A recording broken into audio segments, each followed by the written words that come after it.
One आप सभी का स्वागत है आज की इस क्लास में। ये पंचवीं श्रेणी क्लास नंबर 5 है। 1 से लेकर 4 तक की क्लासेस मैं उम्मीद करता हूँ कि आप सभी ने देखी होंगी। यदि आपने कोई क्लास मिस की है, यदि आपको मौका नहीं मिला देखने का, तो आप उनको ज़रूर देखें। तो आज की क्लास में हम जितने पार्ट्स इसके जो पंचवीं श्रेणी के पार्ट्स बचे हुए हैं उन सभी को हम डिस्कस करेंगे और ये पंचवीं श्रेणी की लास्ट क्लास होगी। तो आज का पहला यूज़ है the use of dash. Dash का प्रयोग कहाँ करते हैं? रूल नंबर 1 है, लेखक के नाम को उसके द्वारा कहे गए कथन के अंत में दिखाने के लिए। लेखक ने कोई भी कोटेशन कही है, ठीक है, आप लेखक का नाम अंत में दिखाना चाहते हैं तो उस नाम को उस कोटेशन के बीच में आपने क्या रखना है, एक डैश लगा देना है, एक छोटा सा डैश लगाना है, ठीक है। जैसे यहाँ पर क्या कोटेशन है, child is the father of man. ये बात किसने कही है? वर्ड्सवर्थ ने कही है। तो ये वर्ड्सवर्थ की कही गई क्या है, कथन है या उसके कोटेशन है। तो इसके बीच में हमने क्या लगा दिया, वर्ड्सवर्थ, और इस कोटेशन के बीच में एक डैश लगाया है, ठीक है। रूल नंबर 2, हेजिटेशन, मतलब हिचकिचाहट को दिखाने के लिए। मान लीजिए कोई बच्चा है, कोई बोल नहीं पा रहा, अच्छे से शब्दों का उच्चारण नहीं कर पा रहा, तो बीच में क्या करेगा, वो हिचकिचाएगा। तो ऐसे कोई हिचकिचाता है तो आप लिखते समय उसमें आप क्या दिखाएंगे, डैश लगाकर उन शब्दों को दिखाएंगे। जैसे यहाँ पर एग्जांपल है, आई डोंट टेल ए लाई। बच्चे से पूछा गया कि तुम झूठ बोले हो क्या? उसने क्या कहा, नहीं मैं झूठ नहीं बोल रहा हूँ। तो आई और आई को यहाँ पर रिपीट किया गया, लेकिन दोनों के बीच में क्या आया है, डैश आया है। ऐसे ही बोली का जो लेसन था, ठीक है, आपने 10th क्लास में देखा होगा।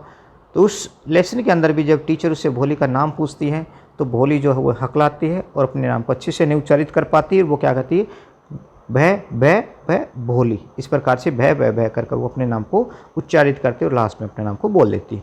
तो ये क्या होती है, हेजिटेशन होती है, हिचकिचाहट होती है।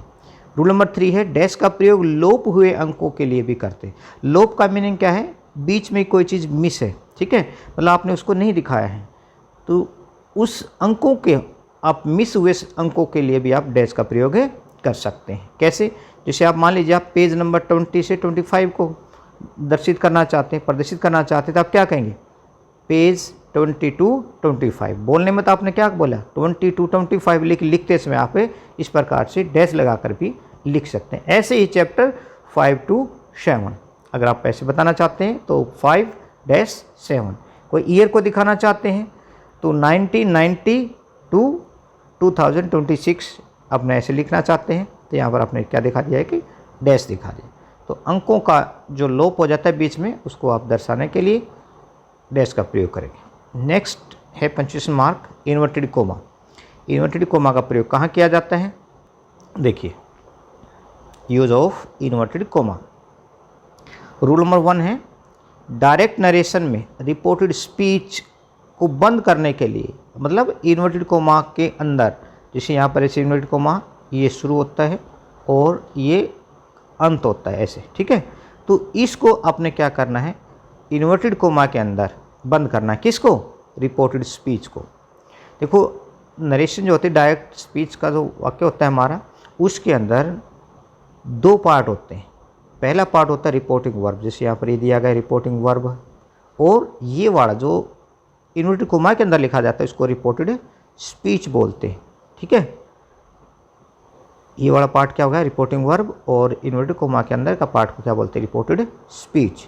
तो आप ये देखना है कि जब भी डायरेक्ट नरेशन का हमारा सेंटेंस है तो उस समय आप ऑब्जेक्ट दे रखा है तो ऑब्जेक्ट के बाद कोमा लगाएंगे, ऑब्जेक्ट नहीं दे रखा है तो आप सेड या जो भी से या सेज जो दिया उसके बाद कोमा लगाकर आप क्या करेंगे, इन्वर्टेड कोमा शुरू करेंगे और अंत करेंगे ऐसे इन्वर्टेड कोमा। तो रिपोर्टेड स्पीच को ऐसे आपने क्या करना है, बंद कर देना है, ठीक है। रूल नंबर 2, किसी के द्वारा कही गई बात को भी इन्वर्टेड कोमा के अंदर लिखते हैं।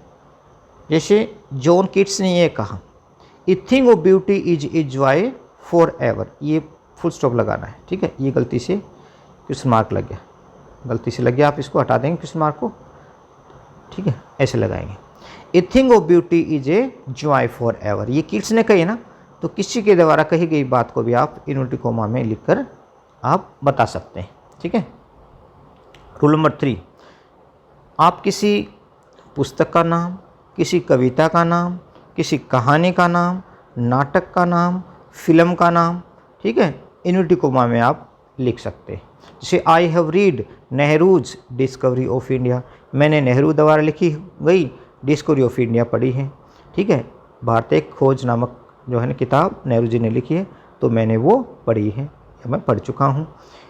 उसके बाद है the road not taken is a beautiful poem, ये कविता का नाम है। तो इस प्रकार से आप किसी पुस्तक का नाम, कविता का नाम, कहानी का नाम, नाटक का नाम, फिल्म का नाम भी इन्वर्टेड कोमा में लिखकर बताएंगे, ठीक है। अगला यूज रहेगा 25 मार्क का हमारा द यूज ऑफ हाइफन। यह डैश से छोटी लाइन होती है, मतलब डैश थोड़ा सा लंबा होता है और हाइफन उससे थोड़ा सा छोटा होता है। बिल्कुल देखने में सेम लगेंगे आपको, अंतर इतना ही है, केवल साइज का ही अंतर है, ठीक है। तो कहाँ पर डैश का प्रयोग किया था हमने पीछे देखा, अब हाइफन का प्रयोग कहाँ करना देखते हैं। यदि वाक्य के अंतिम शब्द की स्पेलिंग पहली लाइन में पूरी नहीं लिखी जाती तो हाइफन लगाकर उसे अगली लाइन में लिख सकते हैं।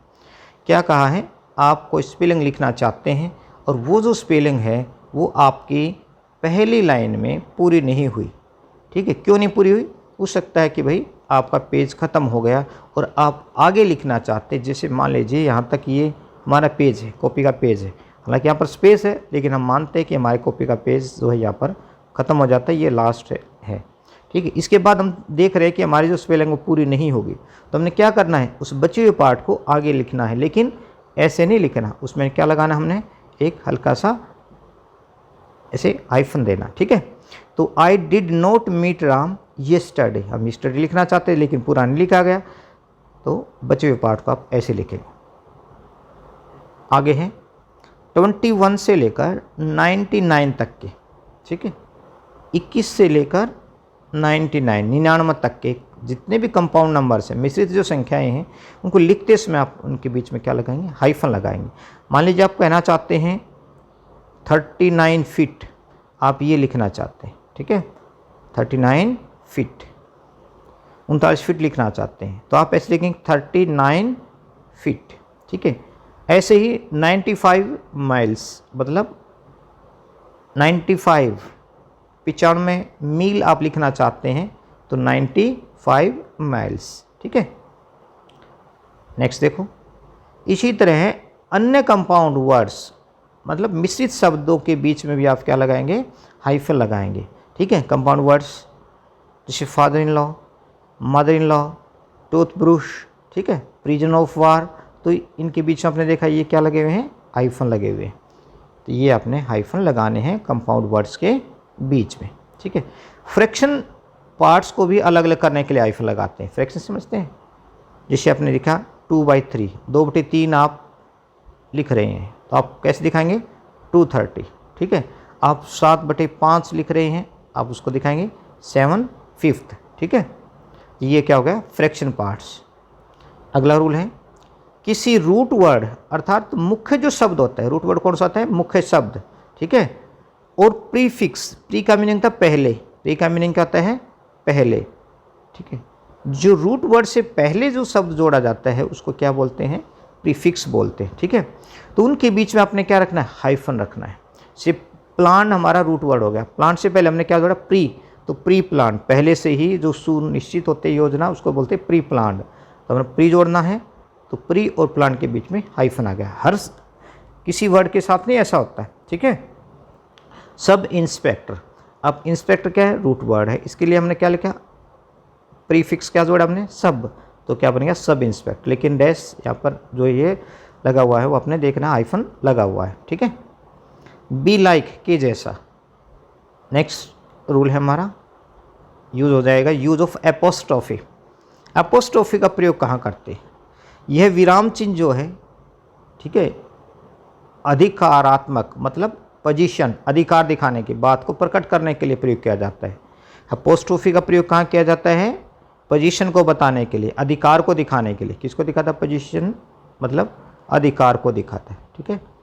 आप अधिकार को दिखाना चाहते हैं तो आप एपोस्ट्रोफी का प्रयोग करेंगे। तो सबसे पहला रूल क्या है, सजीव नाउन के पॉजिटिव बनाने के लिए आप एपोस्ट्रोफी, ये जो मार्क्स है ना, एपोस्ट्रोफी जो चिन्ह है उसका प्रयोग करेंगे, लेकिन कहाँ लगाना है ये ध्यान रखें, नाउन और एस के बीच में, ठीक है। कोई भी नाम है, नाउन का मतलब तो कोई भी नाम, तो ये सजीव के साथ अपोस्ट्रोफी एस एस लगाएंगे। मान लिया यहाँ पर आ गया आपका नाउन जो भी आपने लिखा है, फिर अपोस्ट्रोफी एस लग जाएगा, अपोस्ट्रोफी लग जाएगी, फिर एस लग जाएगा। तो नाउन और अपोस्ट्रोफी के, ये अपोस्ट्रोफी कहाँ लगती है? नाउन और एस के बीच में। जैसे दिस इज श्याम्स हाउस, ये श्याम का घर, आप जैसे दिखाना चाहते हैं, तो श्याम हमारा नाउन हो गया और एस और ये बीच में क्या लगे? अपोस्ट्रोफी। तो अधिकार क्या दिखा है? यह श्याम का घर है। पोजीशन किसको दिखाते हैं? का के की को दिखाते हैं, ठीक है, अधिकार को दिखाते हैं। आई सा राम्स बुक, मैंने राम की किताब देखी, राम्स बुक हो गई, राम की किताब देखी। Lying on sofa's table, sorry Sohan's table, ठीक है, तो ये राम्स, ये सोहन्स। शीलाज फादर, शीला के पिता। Met Geeta's father. इस प्रकार से आपने देखा कि सजीव नाउन को अपने पॉजिटिव केस में बनाना है तो आप अपोस्ट्रोफी एस का प्रयोग करेंगे, ठीक है।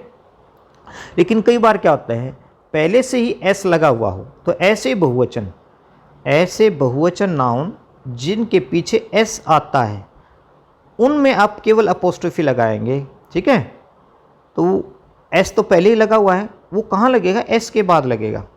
उससे पहले वाला रूल में देखा था कि नाउन के बाद, जैसे आपने कहा सोहंज, तो सोहन नाउन हो गया, इसके बाद अपोस्ट्रोफी, फिर एस, ऐसे लगा हुआ है।